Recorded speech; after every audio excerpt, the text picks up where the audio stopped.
Philippe Marteau, gastroentérologue, hôpital Lariboisière. Je dirige le département médico-chirurgical de pathologie digestive et je préside le comité de liaison alimentation-nutrition.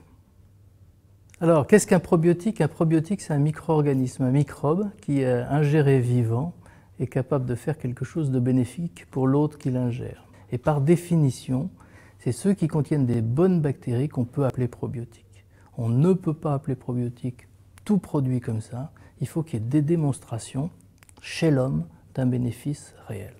Les mécanismes d'action d'un probiotique ou de bactéries ou de microbes dans l'intestin sont très nombreux. Les microbes peuvent faire énormément de choses. Mais il y a des découvertes ces, on va dire, 15 dernières années que les microbes peuvent renforcer l'immunité, par exemple.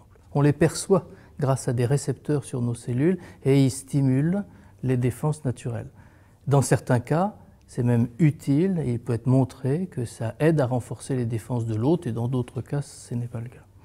Il y a des probiotiques aussi qui modifient le transit dans l'intestin, qui peuvent accélérer le transit ou ralentir le transit, et d'autres encore qui ont montré qu'ils peuvent moduler la douleur, la sensibilité de l'intestin. Les découvertes sur la flore intestinale, effectivement, sont de plus en plus nombreuses, y compris celles avec les probiotiques.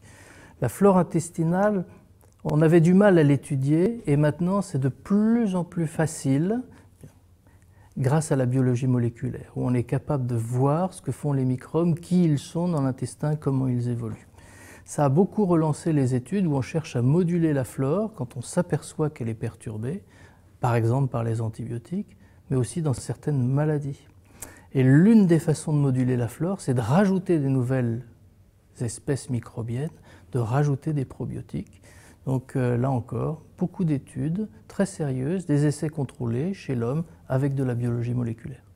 Il y a tout un dégradé entre l'alimentation de tous les jours et le bien-être, et puis la maladie et les médicaments. Et au sein de ce dégradé, utiliser des aliments fonctionnels est tout à fait logique et les probiotiques font partie de cette nouvelle façon de s'améliorer en étudiant les effets des aliments, notamment fonctionnels.